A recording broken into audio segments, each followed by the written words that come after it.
Muchas gracias, profesor Paul. Vamos a continuar. La próxima presentación está a cargo del doctor Jorge Correale. Jorge es jefe de neuroinmunología de FLENI y profesor de la Universidad de Buenos Aires. Y en esta presentación vamos a abordar la inmunología de la enfermedad del espectro NMO y la patología asociada a anticuerpos anti-MOG. Adelante, Jorge. Buenas tardes. Gracias por la invitación nuevamente este año a participar de este evento que creo que cada vez empieza a cobrar más importancia. El entender un poco mejor qué sucede con estos desórdenes no tan comunes, pero que cada vez empiezan a ser más frecuentes, como la neuromielitis óptica y las enfermedades mediadas por anticuerpos anti-MOG. O sea, lo que yo voy a tratar de mostrarles en los próximos 20-25 minutos es algunos de los aspectos de la inmunología de estas dos entidades, algunas cosas que conocemos, algunas cosas que todavía nos quedan por conocer y algunas cosas sobre las cuales existe debate. Estos son mis conflictos de interés. Y básicamente ustedes saben que las células B clásicamente han sido consideradas como células capaces de producir anticuerpos. Y esta ha sido la función capital que se le ha atribuido durante múltiples años. Sin embargo, en el último tiempo comenzamos a ver de que además de la producción de anticuerpos, además de la identificación de esos anticuerpos en las bandas oligoclonales, existen otras funciones de las células B, como puede ser la producción de citoquinas que pueden ser antiinflamatorias, como interleuquina 35, interleuquina 10, TGF-beta, citoquinas que pueden ser proinflamatorias, como interleuquina 12, 6, 15, GM-CSF, y además la posibilidad de que estas células B participen como presentadoras de antígeno, activando sobre todo las células T, lo cual contribuye a la patología. En distintas entidades juegan distintos roles, en la esclerosis múltiple pueden producir citoquinas que son benéficas, de vuelta a las mismas, interleuquina 10, interleuquina 35 fundamentalmente, citoquinas que pueden ser deleterias, como puede ser interleuquina 6, GM-CSF, TNF-alfa. Contrariamente, en la enfermedad mediada por anticuerpos anti-MOG, fundamentalmente el rol es la producción de anticuerpos contra MOG, que es una proteína de la mielina, la más expuesta de ellas, y en neuromielitis óptica, obviamente la producción de anticuerpos dirigidos contra acuaporina 4, que está presente sobre todo en el pie de los astrocitos, y que es la que va a condicionar la patología. Sin duda, el entendimiento, la comprensión que tenemos de el neuromielitis óptica spectrum disorder cambió radicalmente en los últimos años a partir del descubrimiento de Vanda Lennon de que existen anticuerpos en estos pacientes dirigidos contra acuaporina 4. Acuaporina 4 es un canal de agua que permite el intercambio de agua entre el espacio intracelular y extracelular. Es una de las múltiples isoformas de esta acuaporina que existen, y como les dije previamente, y como pueden ver en esta representación, se encuentra localizada fundamentalmente en el pie de los astrocitos, por lo cual el astrocito va a ser el target fundamental en esta patología. Esta es una microfotografía, una fotografía de un trabajo de Claudia Lucchinetti, tratando de mostrar algunos otros componentes que son parte de esta patología que empieza a ser cada vez mejor entendida. No solamente los anticuerpos contra acuaporina 4 son importantes, sino que la presencia de granulocitos, la presencia de eosinófilos, como vamos a ver luego, juegan un rol también importante en la patología. La activación del complemento, que también juega un rol importante, que es un target terapéutico dentro de lo que es el tratamiento de NMO Spectrum Disorder.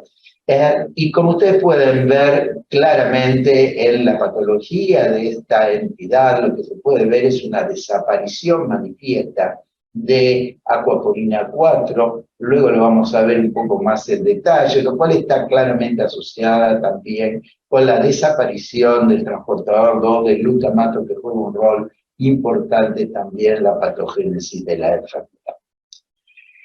Estos diferentes componentes van a producir distintos mecanismos de acción. La internalización de acuaporina 4 mediada por el anticuerpo produce incremento de la permeabilidad de la barrera hematoencefálica. La activación del complemento va a producir injuria de los astrocitos, también incremento de la permeabilidad de la membrana, de la barrera hematoencefálica, atracción de algunos de los granulocitos. La citotoxicidad mediada por anticuerpos, conocida como ADCC, produce injuria claramente de los astrocitos, y de vuelta la internalización del receptor 2 del glutamato, esto va a conducir a la injuria de los oligodendrocitos y a la injuria neuronal. Como ustedes pueden ver, hay diferentes componentes, diferentes participantes en la patogénesis de la enfermedad que van a jugar diferentes roles, pero todos van a conducir finalmente a el efecto deleterio que se ve en él. Esto es para demostrar un poco más claramente la relación entre acuaporina 4 y el receptor 2 del glutamato. Este es un viejo papel del año 2008, pero que nos permite ver que acuaporina 4 teñida en rojo y el receptor 2 del glutamato teñido en verde colocalizan, se ve aquí teñido en amarillo o verde-amarillo, claramente. Eso hace que cuando uno trata de ver la histopatología de estos pacientes, puede ver que esto es el tejido normal y aquí empieza a verse el depósito de complemento. Esto es el tejido normal y se ve la total desaparición de acuaporina 4 y esto se ve también asociado a una desaparición del receptor 2 del glutamato, lo que hace pensar de que ambos se internalizan de manera conjunta. Esto no sucede con el receptor 1 del glutamato. Ustedes pueden ver de vuelta acuaporina en rojo, receptor 1 del glutamato en verde, no hay colocalización, por lo tanto este receptor va a persistir en la interfase y no va a ser internalizado cuando se internaliza acuaporina. Hay distintas isoformas de acuaporina 4, las más conocidas son M1 y M23. Cada una de ellas tiene o difieren en algunos aspectos en particular. M1, por ejemplo, es una acuaporina que fundamentalmente internaliza de manera más eficiente la acuaporina 4 y consecuentemente el receptor de glutamato, y ustedes pueden ver que la exposición en el tiempo a esta isoforma de acuaporina 4, después de 16 horas prácticamente la acuaporina ha desaparecido. Contrariamente, si uno lo expone a acuaporina M23, a las 16 horas todavía tiene expresión. Si uno va a ver la cuantificación de estos hechos, puede ver claramente que hay prácticamente la cantidad de M1 remanente es muy baja, mientras que la de M23 es muy alta, y esto se corrobora en el Western blot que ustedes pueden ver en los pacientes con NMO, lo cual no se veía en los controles respectivos. Contrariamente, la isoforma M23 lo que hace es producir una mayor activación del complemento. Y en este gráfico lo que ustedes pueden ver es que a medida que yo voy aumentando la concentración de complemento, si compara lo que sucede con M23 en las barras blancas comparado con M1 en las barras negras, la proporción de células que son propidioiodine positivas, quiere decir que son células muertas. Estas células muertas mediadas por el complemento son mucho mayor cuando la exposición es a M23 que cuando es a M1. Si uno trata de ver en este último gráfico, independientemente de la concentración de suero que contenga acuaporina M23, yo agrego 1%, 2,5%, 5%, en todos los casos se produce una muerte celular importante, y este es el gráfico que muestra, cada una de estas flechas muestra una célula que es positiva para propidioiodine, lo que significa una célula muerta, y ustedes pueden ver que para M23 es significativamente mayor la cantidad de células muertas que para M1, lo cual es consecuencia de la activación del complemento. O sea, una isoforma internaliza más la acuaporina, otra isoforma activa más el complemento. El complemento es un factor que ha sido que juega un rol importante en distintas patologías neurológicas. La producción de anticuerpos por las células plasmáticas permite la fijación de complementos, sobre todo si se trata de inmunoglobulinas IgG1, y esta activación del complemento tiene un rol importante en diferentes patologías neurológicas, en la miastenia gravis, actuando sobre la unión neuromuscular, en distintas patologías que afectan al sistema nervioso periférico, el nodo de Ranvier, y obviamente lo que nos interesa a nosotros en la acuaporina 4, en el pie del astrocito, produciendo finalmente la muerte del oligodendrocito y la desmineralización consecuente. La presencia de un anticuerpo, en este caso dirigido contra la acuaporina 4, fija el complemento, el cual se puede activar por distintas vías. Esta es la vía enzimática de activación del complemento, y esta activación puede ser bloqueada, como dijimos antes, por algunos fármacos, un target terapéutico interesante como para poder al ser bloqueado y consecuentemente tratar de ayudar la enfermedad. De forma tal que el complemento en esta patología no deja lugar a duda. Otros componentes, como les mencioné hace un rato, que forman parte de la patogénesis de la enfermedad son los eosinófilos. Los eosinófilos que son activados fundamentalmente por interleuquina 4, interleuquina 5 en la periferia, penetran a través de la barrera hematoencefálica y una vez que están dentro del parénquima encefálico tienen la posibilidad de ser degranulados. Esta degranulación no es un tema menor, ya que esa degranulación implica la producción de distintos componentes, pero sin lugar a duda, los componentes representados por las proteínas catiónicas, que son ampliamente citotóxicas para el parénquima encefálico, es tal vez el dato más importante. Obviamente, estos eosinófilos pueden producir distintos tipos de citoquinas, pueden producir eotaxinas, que son quimioquinas que atraen una mayor cantidad de eosinófilos al parénquima encefálico, mediadores lipídicos o neuromediadores, pero el rol de las proteínas catiónicas dentro del parénquima encefálico es sumamente importante. Y este es un gráfico que hicimos con Edgar Carnero Contenti hace algunos años y donde tratamos de mostrar qué sucede en neuromielitis óptica spectrum disorder y tratar de ver y de marcar cuáles son los targets terapéuticos que uno podría considerar. No voy a hacer hincapié en esto porque seguramente van a debatir en extenso sobre terapéutica, pero para que tengan una idea de cómo uno puede identificar estos diferentes targets, entendiendo la patología, la patogénesis de la enfermedad. El primer paso, sin duda, es la activación, la producción de células plasmáticas capaces de producir anticuerpos contra acuaporina 4. Estos anticuerpos contra acuaporina 4 pueden pasar por la barrera hematoencefálica, fijarse al pie del astrocito y de esa forma producir su muerte celular. Accesoriamente, también las células B, como dijimos al comienzo, pueden activar otras células, pueden funcionar como células presentadoras de antígeno, activar células T que también van a penetrar dentro del parénquima encefálico y liberar algunas citoquinas que pueden ser citotóxicas, como interleuquina 23, 6 y 17. Y al mismo tiempo también se produce el ingreso de granulocitos como los eosinófilos o los neutrófilos, que como mencionamos previamente pueden liberar sustancias, proteínas catiónicas que son tóxicas.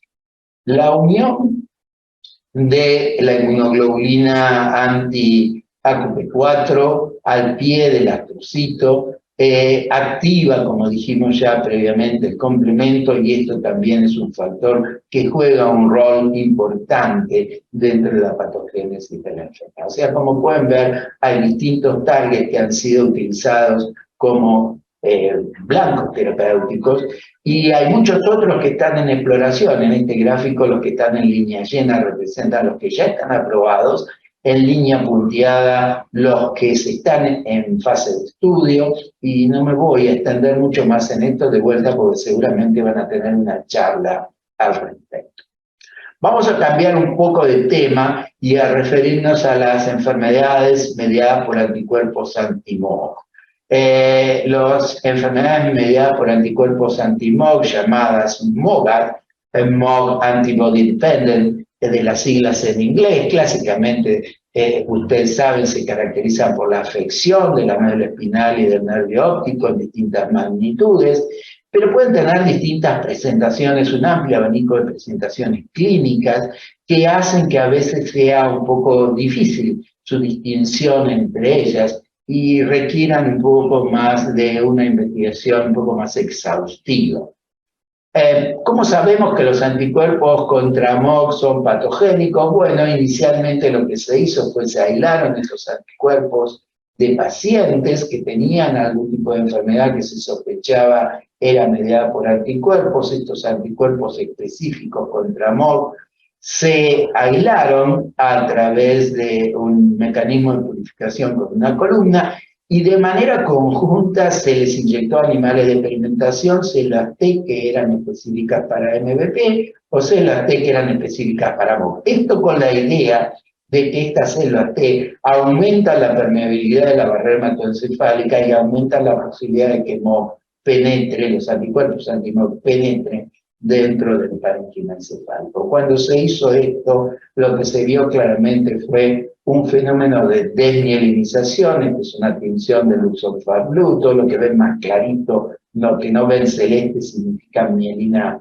que está afectada, depósitos de complemento, depósitos de células T y depósitos de células CD8 que responden contra MOG. O sea que claramente hay una posibilidad de transferencia a un animal de experimentación a través de estos anticuerpos, lo que avala el hecho de que el MOG es un anticuerpo que es deleterio en el sistema nervioso. Hay también distintas isoformas de MOG y por lo tanto hay distintos tipos de anticuerpos contra MOG. Algunas de esas isoformas tienen la posibilidad de activar las células natural killer, otras tienen la posibilidad de producir toxicidad mediada por anticuerpos y otras tienen la posibilidad de activar el complemento. Fijar complementos, sobre todo si son inmunoglobulinas de tipo IgG1. Y aquí hay un tema de debate, si este fenómeno es tan claro como el que se ve en neuromielitis óptica o no tan claro, y hay argumentos a favor y argumentos en contra, a favor de que se pueda fijar el complemento. Creo que fundamentalmente va a depender del tipo de inmunoglobulina que se produzca contra MOG. Si se produce IgG1, va a ser mucho más grande la chance de que se fije el complemento. Este es un experimento interesante que está hecho en EAE, pero que creo que puede ser importante para entender este punto. Este es el control con el anticuerpo anti-MOG convencional. Este es un anticuerpo anti-MOG mutado que no une el complemento. Este es un anticuerpo anti-MOG mutado que no une el complemento ni tampoco se une al factor C, factor C, y este es el control negativo. Y si ustedes observan en el control positivo, digamos en condiciones de normalidad, cuando hay un anticuerpo normal, de vuelta hay amplia desmielinización. Es una tinción de Kluger-Barrera, pero significa más o menos lo mismo que la previa. Todo lo que ven en celeste es mielina intacta, lo que ven de otro color es mielina afectada. Clara concentración en marrón de inmunoglobulina, clara concentración de complemento y clara activación de la microglía, que está marcada con un anticuerpo ED1 que demuestra que hay una dispersión en la activación de la microglía. Esta sería la situación control. Si yo bloqueo la unión al complemento, ustedes pueden ver la desmielinización es menor, el depósito de inmunoglobulinas es un poco menor, no hay, por supuesto, activación de complemento y hay una leve activación de la microglía, lo cual hace que, si se fijan en el gráfico de la derecha, donde se ve el área, se representa el área de demielinización, ustedes pueden ver que claramente hay una disminución de hasta un 50% en el área de demielinización cuando el complemento no es fijado. Obviamente, cuando no se fija el complemento y no se fija la fracción C, o cuando tenemos el control negativo, en ambas circunstancias no hay demielinización alguna. Los puntos rojos significan cuantificación a 72 horas, los puntos negros significan cuantificación a las 48 horas. De forma tal que existe evidencia de que si yo bloqueo la unión al complemento para el anticuerpo contra MOG, tengo disminución de la posibilidad de inducir demielinización, al menos en este modelo que es de EAE, no es un modelo puro de enfermedad mediada por, relacionada con los MOG diseases, MOG, enfermedades producidas por MOG, pero que sirve como para empezar a entender esto. Este es un trabajo exhaustivo y muy interesante. Les recomiendo a los que tengan la chance de mirarlo del laboratorio de Kevin O'Connor en Harvard, publicado en el Journal of Clinical Investigation, donde evaluó de manera muy amplia qué pasa en los pacientes con MOGAD y lo comparó con lo que sucedía en pacientes con neuromielitis spectrum disorder, con miastenia gravis y en individuos normales. Y como ustedes pueden ver, la citotoxicidad mediada por anticuerpos en este trabajo es significativamente mayor que lo que se ve en el resto de las enfermedades. Debo mencionar que hay otros trabajos que muestran que la situación es inversa, hay mayor citotoxicidad mediada por anticuerpos en pacientes con NMO que en pacientes con MOGAD. Es cierto que en esos trabajos la cantidad de pacientes estudiados es significativamente menor, pero es un tema a tener en cuenta. El otro elemento que se analizó fue qué sucedía con la formación de complejos de la membrana que fueran capaces de ser atacados y en la fagocitosis que se inducía por estos anticuerpos. Los puntos en azul representan pacientes con MOGAD, los puntos en verde representan el resto de las entidades que se tomaron como control: neuromielitis óptica, miastenia gravis y los individuos normales. Ustedes pueden ver la correlación que existe entre los complejos del ataque de membrana y el porcentaje de células muertas. Hay una clara correlación positiva en este sentido. Si uno se fija qué sucede con la fagocitosis, claramente en los pacientes con MOGAD hay una mayor fagocitosis que en el resto de las entidades. Y si uno se fija qué sucede con los complejos de ataque de la membrana en células que son MOG positivas en relación al porcentaje de células muertas, hay una clara correlación positiva, altamente positiva. Estos eventos tienen relación directa con la afinidad que tiene el anticuerpo por unirse a las células target, a las células blanco. Y ustedes pueden ver aquí lo que se midió fue el binding, la unión que tienen esos anticuerpos a los distintos grupos celulares. Y ustedes pueden ver también que en la medida en que hay mayor unión, mayor binding, hay mayor fagocitosis. La relación es lineal, claramente positiva. De vuelta, los puntos azules representan MOGAD, los puntos en verde representan otras entidades de control. Si uno va a fijarse qué sucede entre el binding y la cantidad de células vivas, la correlación obviamente es la inversa. Hay menor cantidad de células vivas a medida que aumenta el binding, porque la citotoxicidad o la fagocitosis en este caso se incrementa. Finalmente, cuando uno mira qué pasa con la citotoxicidad mediada por anticuerpos, uno puede ver que claramente el MOGAD es significativamente mayor que en el resto de las entidades. Si esas células son MOG negativas, vale decir, no expresan MOG, claramente no hay citotoxicidad mediada por anticuerpos. Y nuevamente acá la relación entre el binding, entre la unión, y en este caso las células muertas por citotoxicidad mediada por anticuerpos muestra nuevamente una relación lineal con la que se veía para la fagocitosis,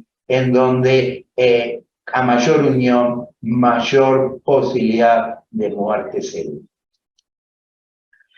Este trabajo, como la mayoría de las enfermedades autoinmunes, MOGAD ha sido asociado con ciertos HLA.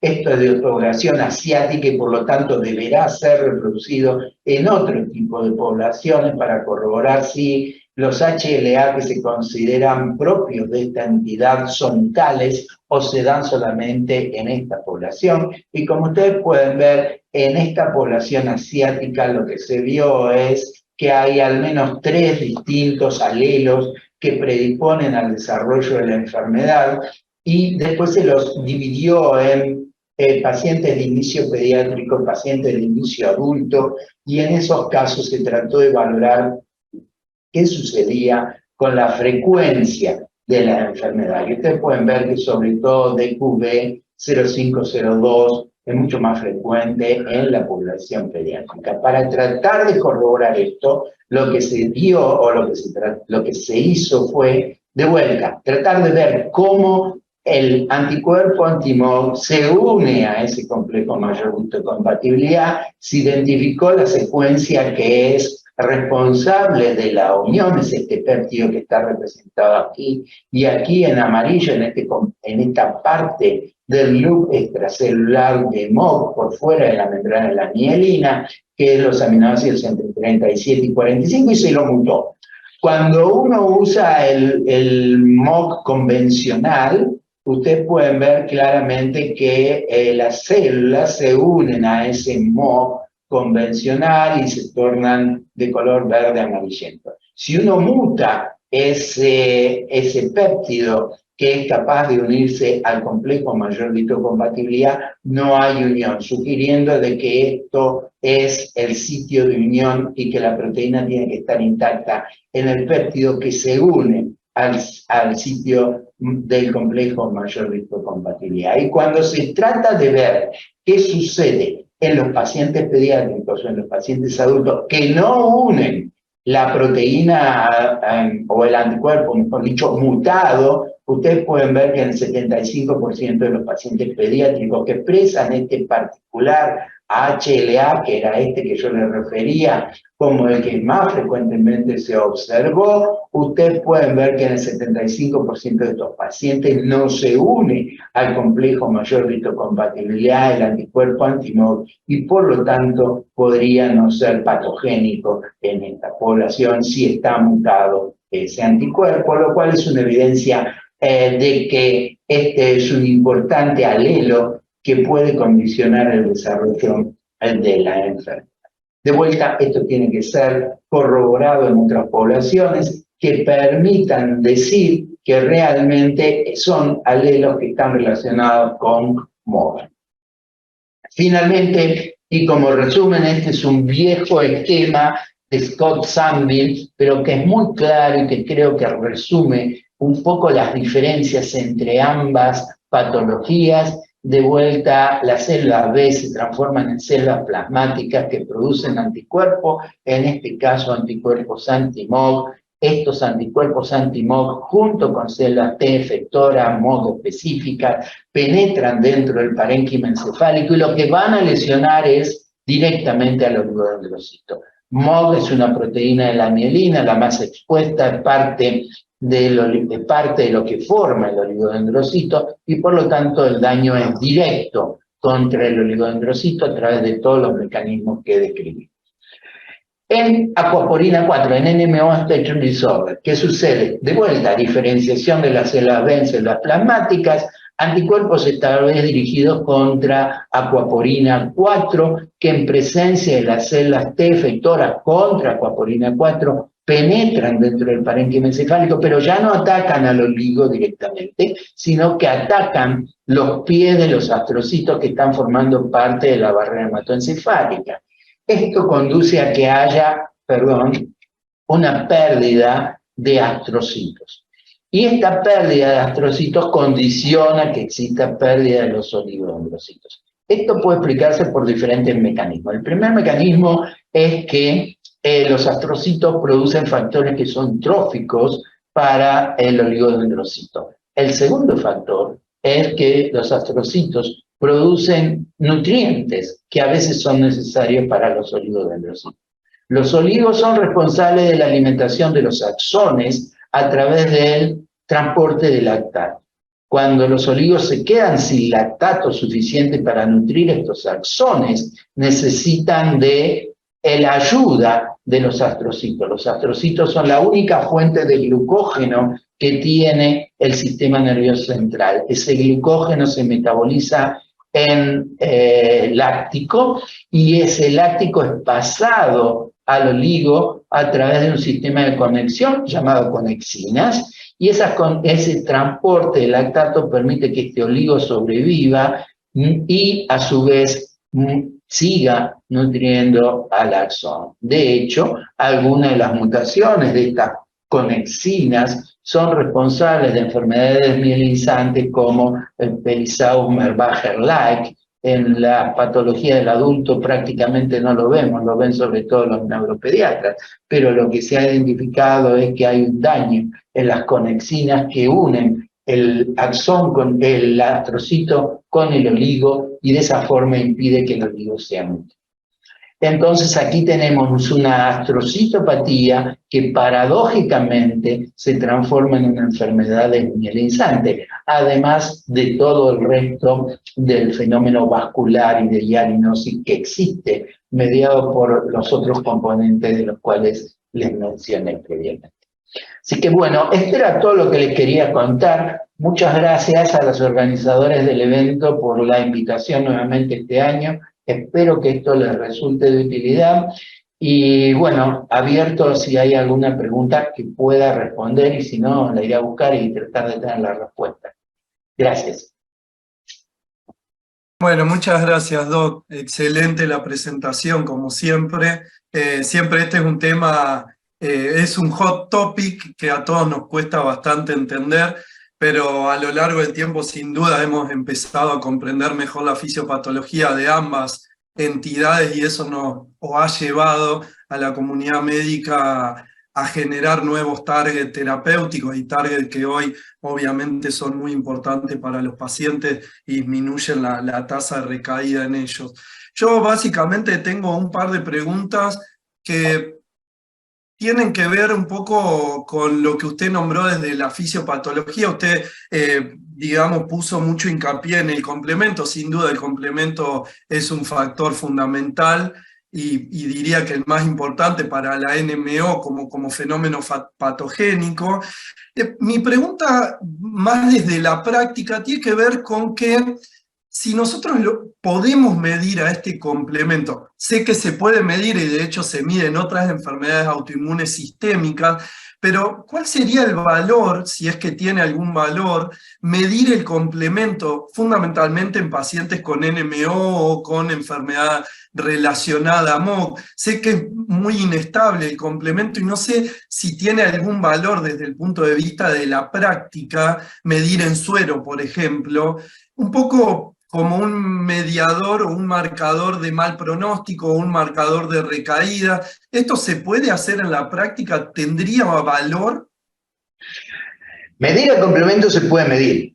Se puede medir C50, la fracción 50, la concentración media del complemento. Se puede medir C3 o C4, que son fracciones del complemento, y de hecho a veces lo hacemos.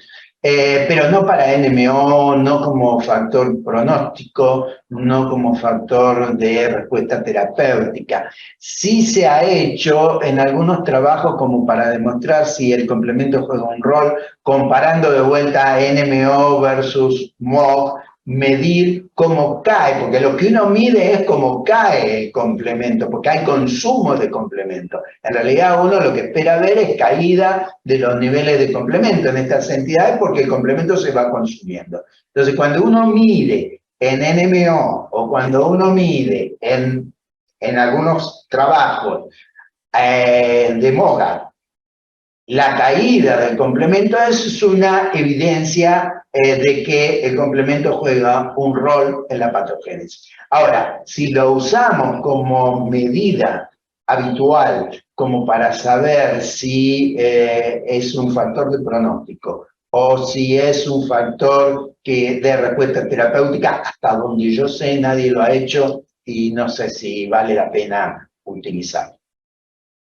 Excelente, excelente. Usted nombró, por otro lado, los granulocitos, la activación de neutrófilos, de eosinófilos, como vía sublítica del complemento. Y básicamente, ¿usted considera que, sé que se viene trabajando, por ejemplo, con algunos antihistamínicos, cetericina, como terapia add-on en NMO, y de hecho nosotros lo hemos revisado en alguna revisión que hemos hecho de forma conjunta, pero ¿por qué esto no tiene mayor, digamos, auge? El tratar de seguir midiendo o como target estos granulocitos, digamos, tienen un impacto, usted lo mostró de forma importante, pero como que siento que no se bloquea eso desde el punto de vista terapéutico, y con lo cual estamos perdiendo una vía importante que por ahí puede beneficiar a los pacientes. ¿Por qué considera que no se están midiendo estas drogas, por ejemplo, en NMO o en enfermedad relacionada a MOG? El tema de tomar los eosinófilos, yo soy un fan de los eosinófilos porque empecé trabajando con eosinófilos, así que soy un fan de los eosinófilos. Pero el tema es que uno estaría bloqueando una vía que es un poco lejana, digamos, por llamarlo de alguna forma. Estaría bloqueando una consecuencia de la génesis de la enfermedad. Y entonces dejaría libre otras alternativas patogénicas. Si yo bloqueo nada más que la liberación de las proteínas catiónicos con cetericina, me queda todavía la activación del complemento, me queda todavía la acción de los anticuerpos que generan citotoxicidad mediada por anticuerpos, me queda todavía la fagocitosis que se induce. O sea, tengo bloqueada una partecita. Entonces cuando uno hace una aproximación terapéutica, en general lo que se trata de hacer es ir al origen, a la génesis. Si yo puedo bloquear la génesis, voy a bloquear todo el resto, porque si bloqueo la producción de anticuerpos, bloqueo la permeabilidad de la barrera hematoencefálica, los eosinófilos me van a quedar afuera y no van a tener ningún rol. Entonces, es mucho más redituable bloquear qué pasa con la producción de anticuerpos, como bloquear qué pasa con interleuquina 6, por ejemplo, que es un factor trófico de la célula B para su transformación en plasmocito, bloquear qué pasa con el complemento, que sí son factores de mayor peso en la patogénesis de la enfermedad. Ahora, si yo quisiera bloquear todas las vías, podría usarlo como una alternativa adicional al resto de lo que estoy usando actualmente. El grave problema, como sabemos todos, son los costos que esto implicaría. Tener más de un fármaco que permita regular o controlar la enfermedad me parece que sería sumamente costoso, y entonces sería mucho más práctico ir al inicio para evitar el rol de los eosinófilos, de los neutrófilos. Los neutrófilos también se están tratando de bloquear, pero creo que tal vez esto solo no alcance para bloquear la enfermedad, porque dejo libre otras vías. Entonces, si yo quiero bloquear los eosinófilos, los neutrófilos y la producción de anticuerpos, estoy bien. Sería un combo de tratamiento extremadamente costoso. Claro. Claro, sí, un poco hacia ahí iba, por ahí, como una terapia menos costosa, la cetericina, por ejemplo, cualquier antihistamínico, como una terapia add-on, ¿no? A ese mecanismo principal, que puede ser una inhibición de interleuquina 6, o una inhibición del complemento, o una inhibición de CD20 o CD19. Pero excelente, excelente. Doc, por último, usted no lo mencionó, pero obviamente sé que tiene mucha experiencia y vienen trabajando ustedes desde hace mucho también, más que nada en esclerosis múltiple, con lo que tiene que ver con neurofilamento de cadena liviana y GFAP. Esto tiene un rol importante también en NMO y en enfermedad relacionada a MOG. De hecho, hay algún paper publicado recientemente que de alguna manera puede predecir una recaída, o sea, correlacionado también con severidad de la recaída. Esto desde la práctica clínica, y lo hemos charlado más que nada para esclerosis múltiple, pero sé que es muy difícil de llevarlo a cabo. ¿Qué consideración tiene respecto de nuevo, neurofilamento de cadena liviana y GFAP para ser usados en NMO, en MOG, y obviamente alguna consideración si tienen para esclerosis múltiple también, desde el punto de vista práctico? A ver, los neurofilamentos parecen ser sumamente útiles. Yo particularmente no creo que vayan a reemplazar la resonancia, que es lo que siempre se discute. Van a reemplazar la resonancia, van a ser un complemento de la resonancia, van a sumarse a la resonancia. El gran problema que tenemos con el dosaje de cualquiera de estas, ya tanto de GFAP como de NMO, que como biomarcadores tienen que ser biomarcadores prácticos. Para que un biomarcador sea práctico lo tengo que poder medir en el suero. Para medirlo en el suero necesito equipos o necesito técnicas que sean altamente sensibles. Lamentablemente las técnicas que son altamente sensibles, SIMOA, que se utiliza para la medición de los neurofilamentos, como se utiliza también para medir tau en el Alzheimer o amiloide en el Alzheimer, es altamente costosa la aparatología y hoy en el país no existe. O sea que desde el punto de vista de la práctica clínica, hoy no lo podemos aplicar. Desde el punto de vista de lo que uno podría postular hipotéticamente con respecto a los neurofilamentos, yo creo que van a ser muy útiles, muy prácticos, en la medida que se utilicen individualmente en cada paciente. O sea, todo lo que estamos viendo hasta ahora son qué pasa en los grandes ensayos clínicos. Y en los grandes ensayos clínicos es un pool de pacientes. Entonces, yo creo que ese es un problema. O sea, en el pool de pacientes, para demostrar que un fármaco es efectivo, está bien, pero lo que realmente nos va a servir en la práctica clínica es seguir individualmente cada uno de nuestros pacientes a lo largo del tiempo para ir sabiendo si esos pacientes van a tener a futuro, como factor pronóstico, un deterioro mayor o un fenómeno de neurodegeneración mucho más importante. Uno debe recordar que en la mayoría de las enfermedades neurodegenerativas el fenómeno empieza muy tempranamente, o sea que uno lo puede medir y seguir a lo largo del tiempo y a veces no ver manifestaciones clínicas, y a lo mejor los neurofilamentos nos permiten ver eso. Pero en tanto y en cuanto no tengamos un seguimiento individual del paciente, yo creo que no van a ser útiles. En el grupo, en lo global, no. Cada paciente tiene que ser seguido individualmente. Limitación, la gran limitación es económica, el no tener disponibilidad de técnicas actualmente que nos permitan medir. Con respecto a GFAP, GFAP está empezando a tener cada vez más relevancia y obviamente yo creo que si uno pudiera medir GFAP para NMO particularmente, donde el astrocito es el target fundamental y GFAP es uno de los marcadores, está en discusión si es el mejor marcador, porque tal vez sea un buen marcador para algún grupo de astrocitos. Los astrocitos no son todos uniformes, hay astrocitos de diferente tipo en distintas regiones, no es lo mismo el astrocito de la médula que el del cerebelo y que el de la retina,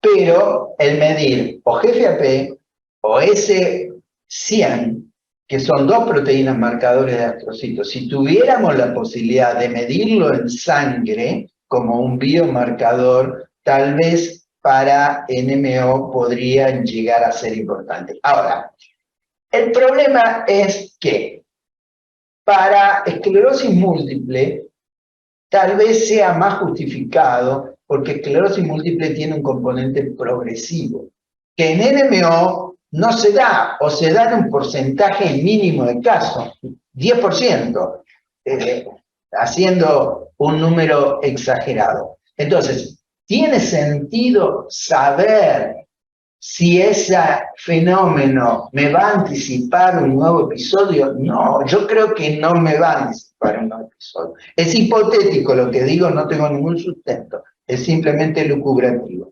Yo creo que en NMO la medición de cualquiera de las proteínas en los astrocitos no nos va a permitir anticipar si va a tener un nuevo episodio o no, y teniendo en cuenta que no hay progresión de la enfermedad, no hay progresión de la discapacidad, y que las secuelas de discapacidad de esos pacientes son producidas fundamentalmente por ataques, por episodios agudos, no sé si va a tener tanto valor como lo tiene la esclerosis múltiple. Lo que nos interesa es anticiparnos a la progresión de la discapacidad.